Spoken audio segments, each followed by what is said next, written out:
Hi everyone, Mike Hancock here, Chairman of Circle of Excellence Group of Companies. And today we have somebody, how long have we known each other, Brad? I'd say 10 years, would it be?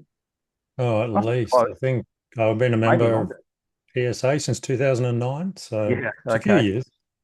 Yeah, it's like everybody I introduce these days, I go, oh, I've known them for 10, no, hang on, it's 15, it's 20 years.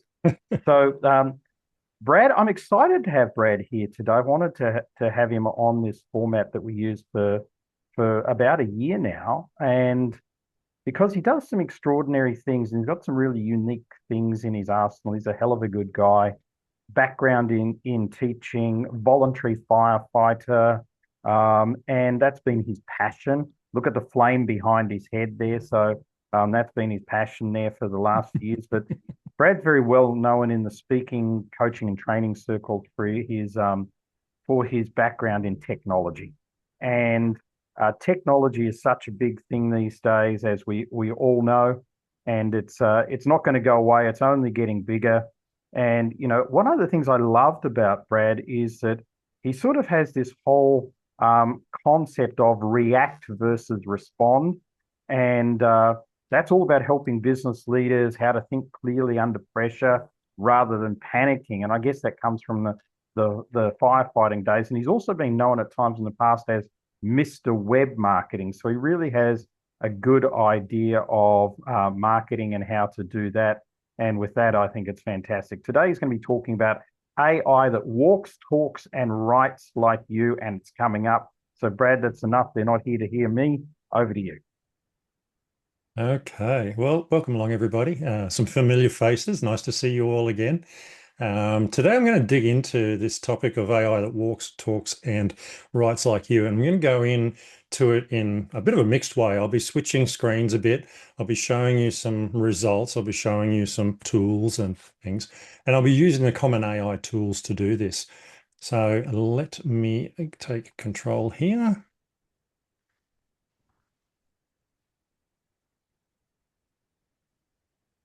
There we go. Excellent. Okay. So AI that walks and talks and writes like you. Obviously, AI can do everything these days. And you can see from this picture, which I threw together in ChatGPT in a simple command, it's very easy to use AI now. It's becoming more and more powerful by the day. In fact, it's an exponential growth, which means that keeping up with it's almost impossible. But it is worth chasing. It depends on how you want to use it in your business. And everybody will use AI in a different way. So I like to use AI to do research and to write content that then I edit up myself and I mix it in. It becomes my assistant is probably the best way to put it. I've used AI as my team member. And I think it's really important that everybody approaches it differently because every business is different. Everybody's ethics are different. Everybody's point of view is different. So how I think about one thing, you will think about it differently. But in the end, the most important thing about AI is understanding what its capabilities are and what we can do with it. And one of the most frustrating things I find with it is it's like sitting down at a blank piece of paper, kind of going, well, what will I do? And you can sit there for hours trying to come up with ideas because it's so bottomless.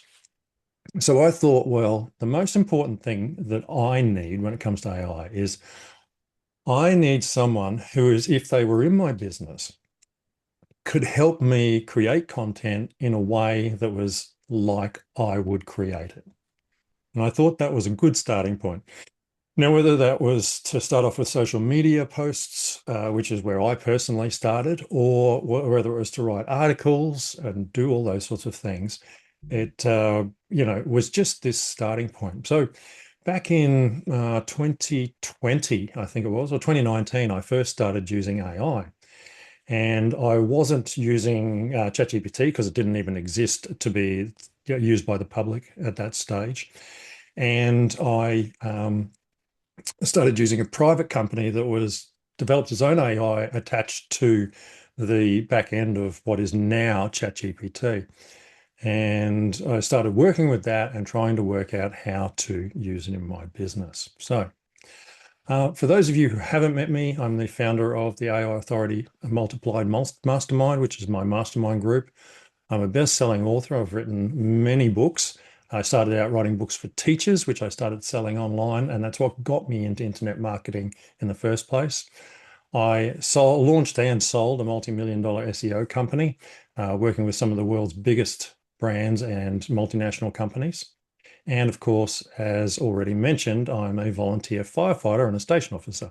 So I run a fire station with roughly 50 to 55 firefighters. And as a volunteer, we all volunteer our time to protect our community, which is kind of a common thing here in Australia and not necessarily so much overseas. But we specialize in fighting bushfires, which makes us a little bit different. So the first step to using AI to sound like you is what I call creating your voice DNA. So it's all about actually coming up with like a basis from which the AI can refer to actually sound like you. And there's many different ways we can do this. So let me just hang on. Oh, there it is. Just going to switch over to this one. So this is a document that I've created, and I'm going to show you how I did this. But this is my voice DNA, and you'll see it's a pretty good breakdown. It says Brad Houck's voice is a skeptical, experience-backed truth teller, plain-spoken, protective of clients, and impatient with hype. So that's a pretty good way of describing me. I don't like hype, and I hate jargon. Number one, I forget jargon, and I'm hopeless with acronyms. So I like to speak in plain English. And that is really important when it comes to having my voice DNA, that comes through really clear. And you'll notice it says, he teaches by explaining cause and effect in real business terms and lands on what to do next without sounding like a copy of someone else. And then the document's broken down into different sections. Now, every voice DNA is different, and I'll show you why. But, tone sliders, I'm blunt, authoritative. I like casual or conversational. I can be serious most times, and I like telling stories. And I also call out nonsense. So my wife would actually say I'm tactless. That's actually the word she uses, and it's probably accurate. But it's a fair comment on how I am, and that's my nature. And then if we get down into the way that I speak in sentences, I don't like using short sentences over and over. I prefer, paragraphs. Yes, buts is a good way of putting things. Like, this is great, but that. I'll often look for the problems in situations. My nature is problem solving. So where everybody else looks at all the positives, I will be looking for the problems. And that can be an issue in business, but I've learnt to not be quite so focused that area, but it is something that I'm looking at. And negation. So I prefer contraction forms. So I don't like things that write they are. I like it to say there. Okay. Punctuation, signature moves, sounds like, doesn't sound like, etc. Now, this is one that a lot of people don't include when they're creating content, and that is guardrails. When we're using AI, one of the biggest things that happens is it goes off on its own tangent. So we have these hallucinations and all those issues. One of the things you can do is set guardrails, and that is things that it can't do and should do. And I'd highly advise you to do a little bit of research into this and look into it, because it will change the results that you get from your AI. So for example, do write like you talk, fewer commas, cleaner lines. Don't use EM dashes. Don't use comma before and. One of the first telltale signs you can see when you're looking at AI content is it'll say, dogs, cats, comma, and birds. Most humans don't write that way. Yes, it's proper, but most people don't do it. So there's little telltale things. I know I was talking to a friend of mine, Dixie Carlton, and she hates the fact that EM dashes have become synonymous with AI content, because professional writers use EM dashes all the time. They're common in newspapers and in good writing. But these days it's now seen as a sign that something's written by AI. So that's why I have them in there, to get rid of them in my guardrails. And that's about it for that document. So working with your AI, I'm just going to switch screens again. Brad, while you do, somebody's Did you asking, make this where did that document? document come from? Okay, that's what I'm going to show you right now. You're going to like this. Okay, so we have ChatGPT. Everybody's seen ChatGPT. Doesn't matter whether you're using ChatGPT, GenSpark, Gemini, um, Claude, whatever you like. It really doesn't matter. You can do this in any field. So the way to actually do this is actually to get the AI to do it to you. So you can ask it, say something like, I want to create a voice DNA file that has all the rules of how AI should write like me. Ignore my typing. Ask me questions. So if you go to your AI and you start asking it, you'll see what happens here. Now, it's already looked back through my history, and based on the information I've already created in my AI, it's come up and said Australian English, readability around grade 5 to 7. Now, you might say that's pretty strange considering I have a master's degree, but the fact of the matter is that in the real world, most businesses write for the age of a 12-year-old, which is readability level 6, which is around grades 5 to 7. That's where we get the highest amount of comprehension by the widest part of the population. And this AI knows that because I've told it too many times to dumb things down. In other words, to use more conventional language. Now, when we come down further, to build a complete voice DNA, I'd ask these questions. What 3 words describe you? Communication style. Rank these. And you can see it's actually created all the questions that it needs to do. And you can go through and answer all of those. Now, the one thing I would say to you is you can sit there and type the answers to these, or if you're really smart, what you'll do is you'll pick up your phone and you'll get the voice recorder and you'll say the question and then you answer the question and you record it. Now, if you have an Android phone like I do, the recorder program on there will automatically transcribe it as well at the same time. You can then take the transcription and give it back to this conversation and say, here is all my answers. Now, I do this for people. I sit there and I will do an interview where I interview you about your business, and I'll actually create your brand DNA for your business this exact same way. And it's highly effective because when you speak, you'll speak upwards of 120 words a minute.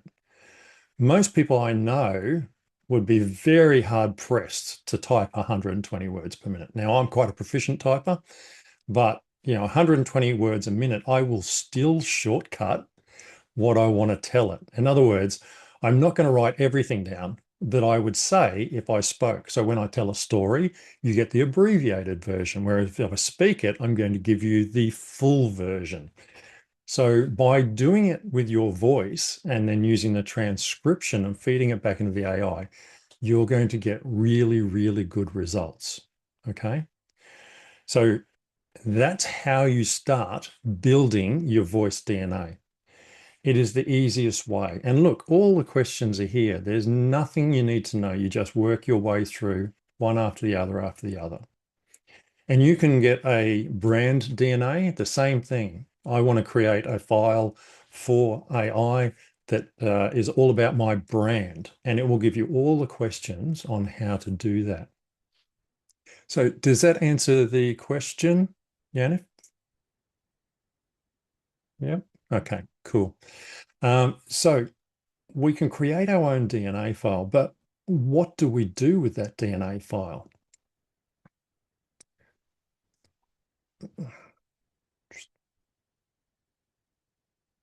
Okay. So once we create our DNA file, what we want to do is we want to create a folder or a project. So it'll really depend on what tool you're using. Some tools call them projects. So if you're using Claude, for example, if it's called a project. If you're using ChatGPT, it's going to be called a folder. And then once we've created that folder, that's where we put our voice DNA. So if I switch back again, and I'm going to go into back into here, you'll see on the side here we've got new projects. So if I go new project and I call it Write Like Brad. We can't see it, but Brad, we Well, can't see your screen. okay, can you see Oh, my screen now? yeah. Yep. Must hit pause, sorry. Yeah, I made a folder. So I go over here to the side, new project, Write Like Brad. And then you'll see we have chats and we have sources. In here is where we can drop that file, the voice DNA file. So if I just go over to my side here, excuse me one second, because you won't see this bit. And I grab that and drop it in. You'll see my voice DNA is here now. Okay. So I can now call that when I ask a question.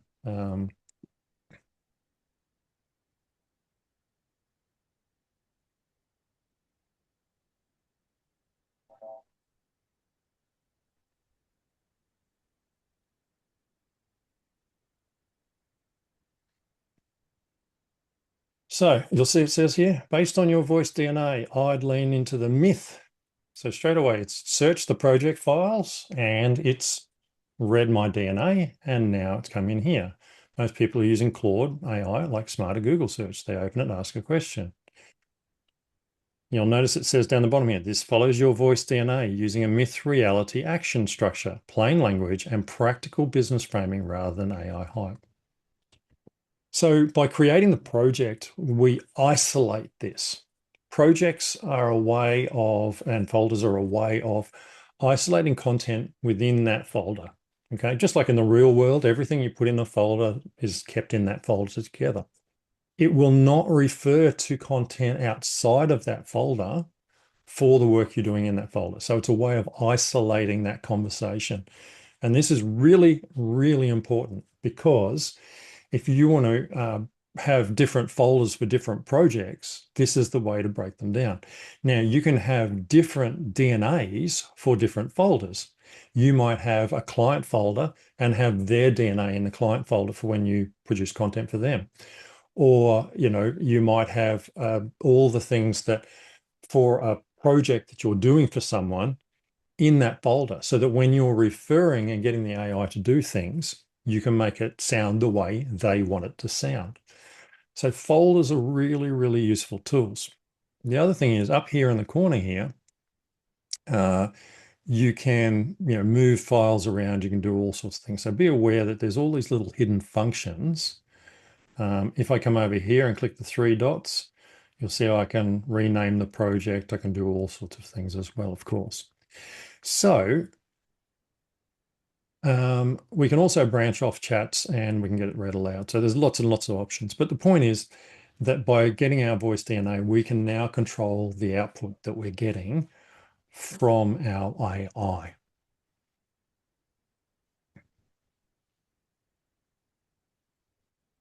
Okay. So as you saw, I uploaded the voice DNA. If I want my folder to become even more like me, the most important thing I can do is actually upload content that I have created. So what I will do is I have projects and folders that are made specifically for writing, say, articles for LinkedIn. And in there, once I've written an article and I've edited it, I put a final copy back into the folder. So it becomes a repository of quality work that I am satisfied that is what I would put up, because I am about to post it on LinkedIn. And I can then say to the folder in there, write me another article in the style of the existing articles. So by giving it back information, you can actually train your AI to work even better than it has in the past.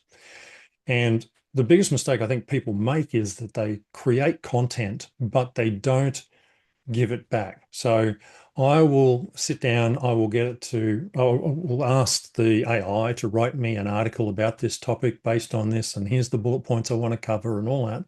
I'll give it the outline of what I want. It will then write the article, and then I'll take that article.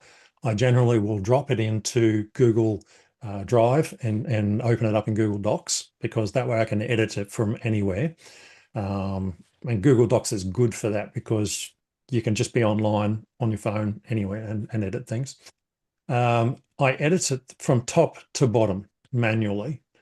And then when I'm satisfied, I then give it back to the AI in the chat that I've just had. And I tell it, here is the edited version, compare it to the original that you wrote, and tell me what's changed. And it will go through and it will analyze the differences between what it gave you and what you gave it back. And then you can ask it to update your DNA if you want to. And that's the step that most people forget. They'll get the content, they'll create the DNA, but they won't get it to update its own DNA. So you can continue to help the AI to get better at being you. So remember, it's really important. Now, one of the things you can do, obviously, is you can upload piles and piles of stuff. So if you've done podcasts, you can download all the transcripts and feed them in. If you've done videos, download the transcripts, feed them in. If you've got books that you've written, give it the books. Now, they don't all have to be in the same project folder.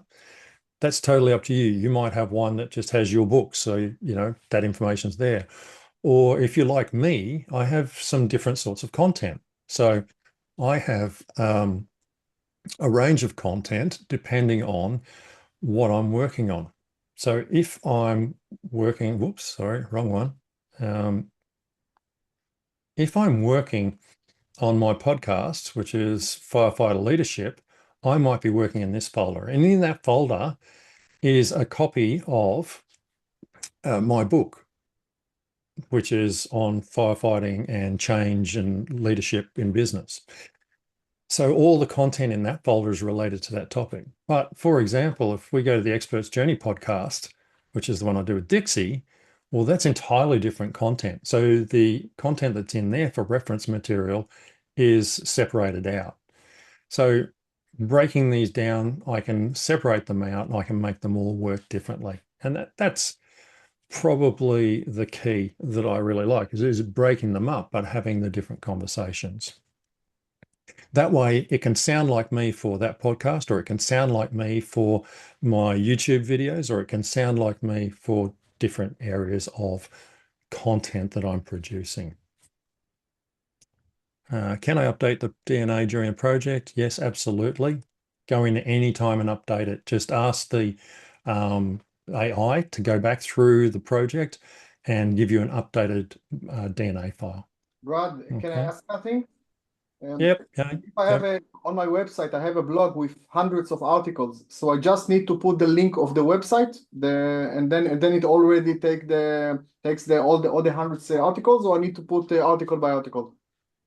I recommend actually downloading the articles and putting them into, say, one big file and giving it to it. So every time you're using AI, it is actually using tokens. If it's got to go to your website and read all those files all the time, it uses hundreds more tokens.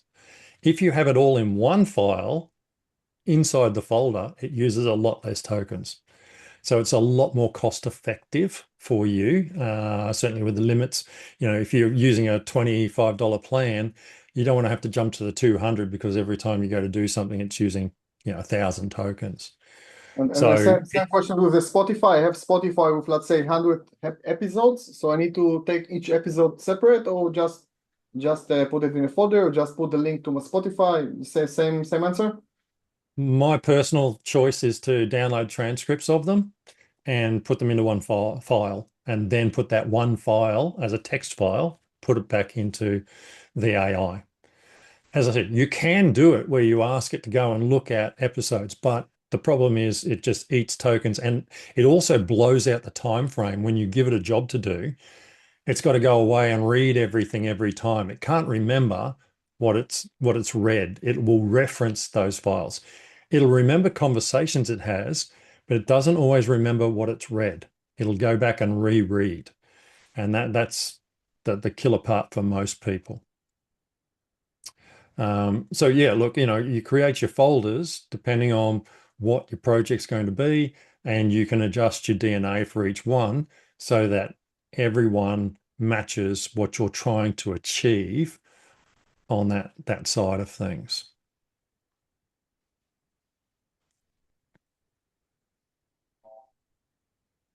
Okay, so going a little bit further now, one of the things you can do when you're using different AIs is there's different skills available. So we've been using ChatGPT, but now I'm actually going to move over to Claude, and I really like where Claude's gone. It's actually the AI that I'm using more than any other at this time.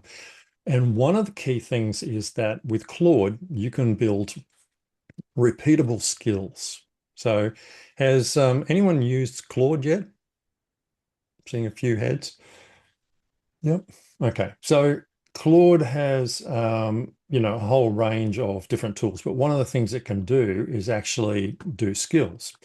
And by having skills, you can actually call those skills, and it gives you a repeatable tool that you can use over and over. So this is Claude for anyone who hasn't seen it. And this is the desktop version. So Claude can be done through the browser or through the desktop. I like the desktop version because you can leave it running.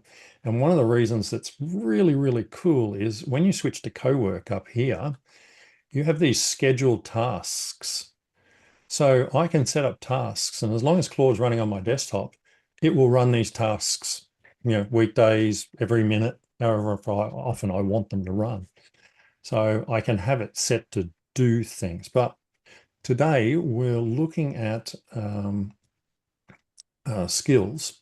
So under Customize, you'll see there's a section up here called Skills. Now, these are repeatable skills that you can use over and over again by calling them. So Brad style, for example, you see name Brad Huack, use this skill to generate well-branded interfaces and assets for Brad Huack. So this is all about me and my branding and my colors and my logos and all that. But how that works is back here in a chat, I can say use slash. The minute I type the slash, I can choose the skill I want. Now in this case, use Brad TikTok Reels about how to add a skill to Claude. So if I go enter like that, what it will do is actually go away and it will call that skill. So this is basically like creating a repeatable template. So obviously your brand DNA, it can be a skill. In this case, this is writing a TikTok reel for me, and you can see it's following a formula.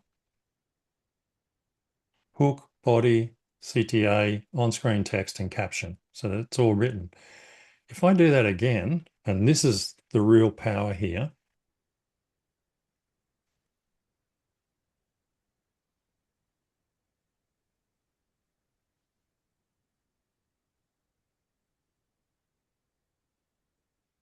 if I use that again,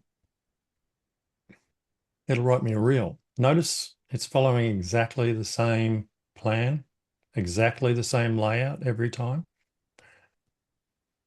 Redo in / Brad's voice DNA. So I'm calling my voice DNA here. It will now read my voice DNA and it will reformat that in the style of my voice DNA. Notice it's completely different. So in Claude, the great thing is you can actually you can take your DNA file and you can actually make your own skill. So if I come up here and go create skill, create with Claude, I can go here and I can grab my voice DNA.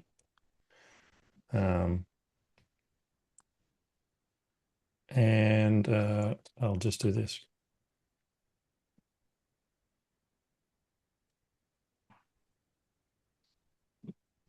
And this will actually create that skill for me so I can call it any time.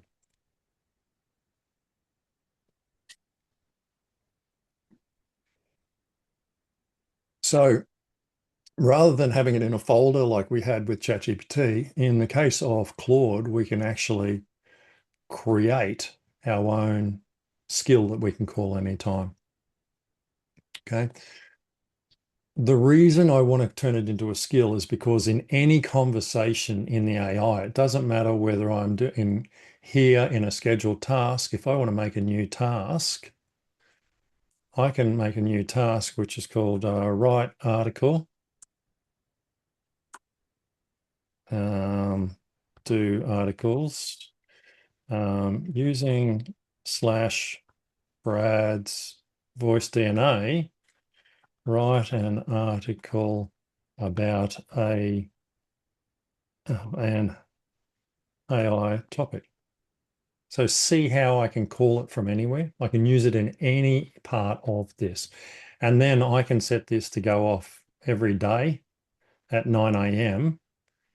and it will do that. And I can say, okay, and send the article to Telegram. And it will send it to my phone for me. And there's my right article. So creating these repeatable tasks, which is basically what they are, being able to call your voice DNA is a really, really powerful tool.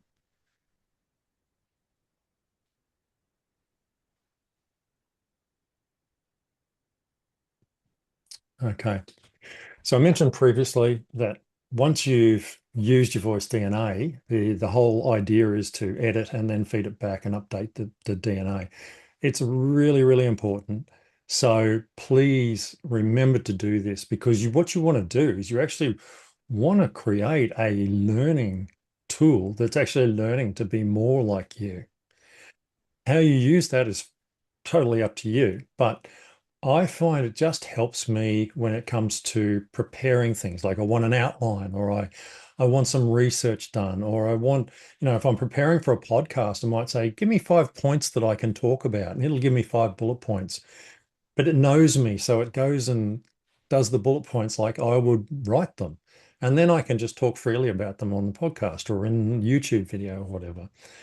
I use this all the time. This is not a tool that I use to try and replace me. This is a tool that I use to multiply me, hence the name of my mastermind group, the AI Authority Multiplier. Because to me, this is all about multiplying and leverage. Leverage is the key word here. So always update it. Okay, so once you've kind of got your voice DNA and you can call it and you can create content, now this is where you start to expand out and you can actually tap into all the other AI tools that are available. And this is where you see all the hype and everything happening online at the moment. So for example, you might automate your content posting because you've got the AI created, because you've got your voice DNA, you can call that in a make, for example, make.com, which is what you're seeing here, an automation that, writes content. You can call it. So up here, I've got the LinkedIn writer, I've got my Facebook writer, I've got my Google My Business writer, and I've got an SEO writer that I call. So I can call my voice DNA in those, write something, and then post it through to LinkedIn automatically. And there's like lots and lots of tools to do this. Now, whether you actually do this or not, it's totally up to you. I don't always use this. So for some of my clients, I use this tool to write content for them because their businesses don't have time to write content. Whereas me being more a personal brand, okay, Fred, me being a personal brand, I find I'd rather say post it myself, or I might want to do a video of myself or something like that. So again, I really come down to this fact that the AI helps you create the content. How you deliver it, whether you want to completely automate it or something like that, it's totally up to you. Here's another example, and this is one that I'm seeing commonly, and you'll hear about headless video and automated video and AI video. Well, in this case, we've got, a topic. It goes to OpenAI, it writes it using my voice DNA, it stores the article here, and then it sends it to HeyGen. Now, has anyone played with HeyGen? I'm not seeing too many shaking. I'm seeing a couple of shaking heads. That's good. Okay, so let's just switch over to here. And I'm going to go into HeyGen. So HeyGen can actually be linked up to automatically. So I can have an article written, I can feed it to HeyGen. HeyGen will generate a video of me saying whatever it is in my voice with my face, and then export it. And actually, I can have it then posted to my social media platforms if I want to. So this is an example. Your AI is giving rubbish answers because of one missing sentence. Before you ask ChatGPT, Claude, or Gemini anything, start with this. I run a type of business, my customer is who they are, and I need help with tasks. That's it. One sentence of context. Without it, you get generic answers that sound like they're written for nobody. With it, you get something you can actually use, a quote for a client, a reply to a complaint, a product description, a social post.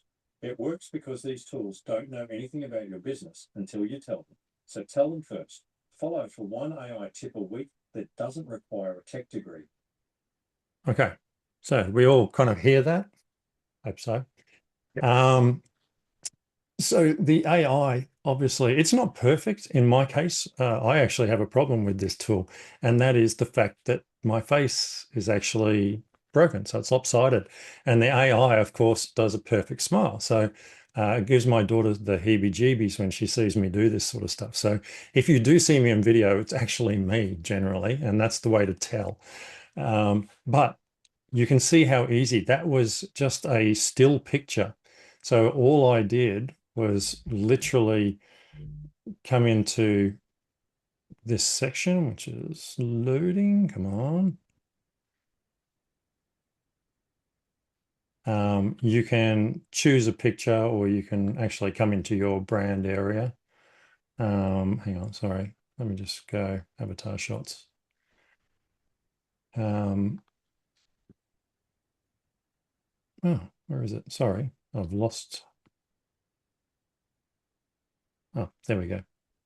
Okay, so you can just choose a picture and then you can just upload the script. So all you need to do is come in here, you paste your script in here, and you click generate. So you can choose a picture from the pictures you've already got. So if I want, that one, if I type this is a test and go generate, it will go away and just generate the video. So it's very easy to use these tools. The key thing I want you to see here is the fact that it is so simple to do these days to actually create these videos. So in my case, I actually prefer to shoot the videos myself because I think that's part of my personal brand. But as you can see here, it's easy enough to call that tool and then post it over to social media. So there is lots and lots of AI tools that can do these sorts of things, and they're becoming more and more powerful every day. HeyGen is just the example of one. So here's an example of what we were talking about a minute ago. Here's the content, put it into a spreadsheet. I then get AI to write the article in my voice. I then feed it into HeyGen, and then HeyGen creates the video, and then there's the video. With me, you get more than advice. You get a clear plan. We start by mapping your goals. Then we pick one key metric to improve. This keeps things focused and I don't think it sounds a lot like me, I must admit. So it kind of bugs me. But I know, having watched plenty of people use this, the AI does sound like a lot of people. So I encourage you to actually try it for yourself. Okay. So once you've got all those steps done, just a matter of feeding those scripts in and away it goes. The other thing, of course, is that, as I've demonstrated already, that you can write different content for different platforms. So you've got your posts for Facebook, your posts for LinkedIn, and your posts for Google My Business. Different content, different layout, all done in the same brand messaging that we saw before. So that kind of brings me to the point. What do we automate and what do we not? And where do we draw the line? This is very much a personal choice. We can easily create our voice DNA, as you can see, and we can make it better and better and better with time. But as you saw from the example with HeyGen, it's not really me. So should I really use it? And that's where it comes up to you to think about your personal brand and how you're using it. One thing I think that it can be used really, really powerfully on is using the AI avatars that are available that aren't you. Now, I've had this discussion with quite a few people over the years, and they're like, well, why don't I want, why would I use a AI avatar of someone else? And my point to them was, well, if you've got a business, are you doing the face of all the advertising? Are you the trainer that is in front of the room all the time? Do you not hire people to come in and do things? Do you not have actors? And this is no different. So while HeyGen may not be able to sound like you, the avatars that you can get within HeyGen who can, speak your content look very real and will fool 99% of the population into thinking they are real actors doing your little video ads. So just say you're running a course, like I ran a course recently on Claude, I could get an AI actor to speak my little spiel that I've written and use that as an ad on Facebook or Instagram or wherever. So don't always think just because the AI that's available at the moment doesn't do you, that you shouldn't use it, because I like to think of it as hiring an actor. Okay, except the actor I'm using is AI. Now, there's all sorts of debates we could have over that, such as, well, you're putting actors out of work, et cetera, et cetera. But the point is that I would not spend the money to hire a real actor in the first place. I would use a picture or I would do the video myself. So I'm not putting anyone out of work because there never was work I was going to hire a person for. I would, I just wouldn't have the budget to go to that sort of thing for that small course that I'm trying to run. If you're doing a full-scale production, like you're doing a television ad, well, that's different, okay? You've got a budget, you've got a crew, you've got all sorts of things. But if you're running a Facebook ad, think about it. One of the key things about running ads on Facebook is that you need variations. So if you look at the professionals who run Facebook ads all the time, they will run 100 variations of an ad to find which one works best on that one campaign. And then they'll pour more budget into that actual version. Well, if you can use 50 different AI actors, isn't that cost effective? Isn't that a good way to actually, using the tools that are available to you? So don't just, push things away because it doesn't sound necessarily like you. Think about it as hiring an actor. So when I talk about automating and mixing live content, I think that's the value. I automate the production of the content and then I record it live with me, in my case. And if I use AI, I use it for ads and things like that. I choose to actually automate the background stuff and the research and the intros and the outros and all that sort of stuff that form part of everything that we do when we record information or we record videos. In the end, but I bring myself into it. I add my little bits. I pause where I want to pause. I say things the way I want to say them. And from my perspective, that's the really, really important part. I'm just going to check to see if I've got any more questions. Excuse me. That bit you just saw then was the free version, Diane. But I think it was only like 20 something dollars a month to actually get the paid version. And you pay more depending on how much you want to get out of it. Sandeep, yes. Yeah, I did the same. As I said, I asked for a refund because it couldn't do me. I think there's something with my Australian accent that it does a reasonable job on, but I don't know whether it's how I pause when I talk and I breathe, how that affects the output, but it certainly it doesn't really sound like me. But as I said, using the actors is the key thing to do. So I just want to revise, I want to jump back to the start and run through it. So there we go. Okay. So number one is creating your voice DNA. As I've shown you, sit down, do the questions, record them. That's the quick way to go through. Number two, create a folder and put everything in that folder around that one topic. So if you're doing one for a podcast, put everything together for a podcast. If you've got one where you want to do YouTube videos, put everything in that for YouTube videos. Don't try and do it all in one. Separate them out. Give each one the voice DNA. They can all have the same voice DNA file. That's fine. But break them off so that the content is focused. And so as you train it to do the content better, it works better for you. Number three, upload all of your best work because you want it to have examples of the way you want things done. Again, coming back to that thing of it being an assistant, if I hired someone to sit in my office with me, I would check their work and I would say, no, I need this bit changed, I need that bit changed, and can you remove that bit? Well, this is no different, okay? The time you spend up front with your AI training it will pay off exponentially down the track because the more it learns early, the less you have to teach it later. And it never forgets. Build a repeatable skill. If you're going to use Claude, think about having a skill so you can call it anywhere, in any project, in a scheduled task, whatever. Being able to do that is a really key thing. And it's not something I've seen anywhere else yet. It's one of the reasons I really love Claude. Correct and update your DNA, of course, because it's really, really important that you continue to grow it. Using your content and other tools, and of course, last but not least, automate it and mix it with live content.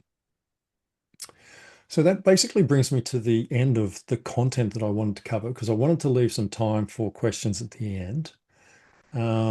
If you enjoyed what I did, please, consider joining my AI Authority Mastermind group. Every month there's a load of training. But I know you are very busy with what Mike's got you going and doing, I have no doubt. But if you particularly want to learn more about AI, please feel free to join me. So can I open it up now to questions, please? Brad, while everybody's thinking, I would definitely encourage them to join your AI mastermind. It's a superb deal that you've got on screen there. Yeah. And I think, just there was so much good value in the time that you spent with us this morning. I think it was just fantastic. People loved it. Let me ask you a question to kick things off. I'm interested in more information from you on video generating AI and where you think it's useful. And do you think that people are sick of AI generated imagery and AI generated video already, or do you think that there's so much more for them that they're looking forward to? Look, AI slop, as we call it now, is definitely a problem. I got to the point, I must admit myself, where I look at the pictures people are using on social media feeds, even for ads and stuff, and they're just so far over the top. No one would put that much content into a picture ad in real life because Yeah. it's too crowded. So I kind of start to cringe. And when it comes to AI video, I think the the balance, as I said to you, is working out where is the best place to use it. For example, ads, if you just got a spokesperson and they're holding your book going, you've got to get a copy of this book, which is one of the ways you can do those sorts of things. I think that's a great use of it. Okay, because they're a spokesperson, it's an Yeah. ad, it's all good. When it comes to doing yourself, you've really got to test it. I think that some platforms require lots of information. For example, Instagram, you should be posting 6 or 7 times a day. Most people cannot keep that up. So Yeah. maybe there's a place in there to mix in some AI or to create a fully AI channel separate from your main channel. It's up to you. I know a lot of people, have a secondary channel that they run. Uh, there is a place for creating video with AI. For example, if you wanted to create a story to sit down and program it up and give it the scenes and break it all down and create an AI story to illustrate something, I think there's a good place for that as well. But I think there's a balance. If you're a professional speaker and you're really good at being in front of a camera or you're comfortable in front of a camera, then I honestly say authenticity comes first. Yeah. But having the AI write the script for you can be a huge time saver. And that's where I think you can use the two tools together. And that's what I will often do. Yeah. Thank you. Doesn't look like we've got any other questions in the chat there. Everybody's just saying thank you. So, Brad, thank you so much. Hang on. Janet's got his hand Can up. you show us just the file of Brad TikTok Reels? How it looks? Because you told me earlier about Spotify and my blog, so I would like to see how the file looks. Sorry, the file. The file of Brad TikTok Reels. You mentioned earlier you asked the Claude to do something according to this file. So can I see how the Oh, file? the one with the firefighter, and you Oh. saying this is a sample or something. You want to see the actual script, is that Fine, right? so I can imagine how to take all my reels, from TikTok or YouTube and put it inside the file. Yeah. So this is the TikTok one. It's actually pretty straightforward. It's got the output format, how I want it outputted. I've got length guidelines. And then down here is the hooks. Now, how I did that was I actually took a file of hooks. I actually went to the web and said, give me find a list of hooks for videos. And of course, someone's got a list of on their pages.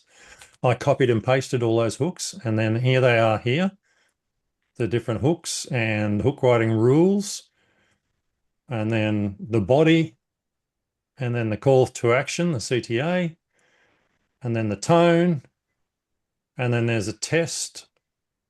Now, the key thing to understand here is you can actually do a search for skills for Claude that are pre-written, and you can download these and upload them. So these are like a WordPress plugin. You can literally just download someone else's skill and import it. So if you wanted this one, for example, I'm happy to send you the file if you like. So, and then there's the output structure. But in this case, you can see down here, this skill applies Brad's voice DNA. So you can see I called my voice DNA as well already down there. So yeah, the skills, it's really a case of underneath this where it says create skill, you got create with Claude. All you need to do is just tell it what you want to do. So if you've got a file, you say, oh, I want to, write hooks. Well, drag the hook file into there, and then it will write all of this for you. You don't actually need to do anything. This is the brilliance of the new AI certainly with Claude, it can think for itself in multiple steps. So it will go through and do that. And then if you go back and you run that skill and it's not how you want it, you say, no, I don't want to do this. I want it to look like this. It will update the skill file to do what you told it to do. So, and then once the skill file's written, you can just go /skill, and every time will come out exactly the same format. You know, it's like the old-fashioned mail merge where you used to merge the name and then the letter went in and all that. This is the same thing, except you're just calling a skill. So you could do a skill, for example, for filling out quotes for people, or you could make a skill for doing proposals, where you just type in all the information about the person or speak it in using the little Doen, speaker button. proposals, Yeah, quotations, alles klaar vooraf doen en dan trek je dit yeah. in. So you just Stuur dit speak it in and outomaties it uit. applies the skill to it, and away it goes. Brad, we've got a couple of questions coming in. Moira's asked, is it possible to share the file, what you'd include in your voice DNA? I mean the categories. Hang on a second. Let me just switch it. Okay. So I'm back on screen, am I? That's good. Yep. What was that question? Is it possible to share the file, what you include in your voice DNA? I mean the categories. Oh, the categories. Yeah, let me just have a look here for a second. And then Where'd after that file that, go? Diane's got her hand up, and then I think we're good. Yeah, so when you actually ask it to do created voice DNA, it will actually do the categories for you. It will break them down. But in mine, it's got the essence, the tone, sentence and rhythm patterns, punctuation, and guardrails, signature content, and what sounds like me and what doesn't sound like me. So I would just recommend to let it do that. It will come up with the categories for you. You don't need to do that. By answering its questions, it will break it down. Yeah. Perfect. Lucky last question, Diane. Thanks, Brad. That was terrific. Great stuff. Blew my head off. Okay, very quickly. Is there a way of not just researching various publishers, but to actually get the DNA from the publishers of how they like their book proposals presented? Because each publisher is slightly different. So is there a way of putting in a prompt that says, just don't go out and find it all for me, but find out exactly what they want for their book proposals? Only if you can find an example of their proposal. So if you can find an example of a filled-in proposal, then you can give it to the AI and say, I want to write like this, and I want it to be laid out exactly the same and everything. And then you can go that way. It's that you have to have an example. So one of the biggest mistakes I see people make with AI is they basically let it loose to think for itself, and that is dangerous. If you can give AI an example, it can copy the example. So, Right. you know, I want you to do this, and I want the output to look like this, is really, really powerful, because it's like putting guardrails on it. You're controlling the output. So find examples, contact people who've had successful books with that company if you know them, and say, oh, would you be able to send me your proposal? I'd love to see how to write one. You know, most people are pretty helpful. And you can then feed that into the AI and teach it how you want it to do it. And then you can call it every single time. Right. Great. We've Thank got you. one more question, a quick one, hopefully, Brad, is it seems you don't use Whisperflow. Why? Whisperflow. Okay, not aware of it. Whisperflow, I mean, I know a couple of different whispers. That's the problem. There's one for Mac that's like a program that allows you to talk and everything like that. Right. Look, I play with every single tool. I have lots and lots of AIs, but realistically, you've got to kind of choose one that you like. I've used ChatGPT since it launched. I then moved to GenSpark, which I particularly like. GenSpark does a lot of stuff. And now I've kind of moved, I pay for all three. I've moved on to Claude due to what's happening there. But I honestly switch back and forth between different AIs depending on what I'm doing.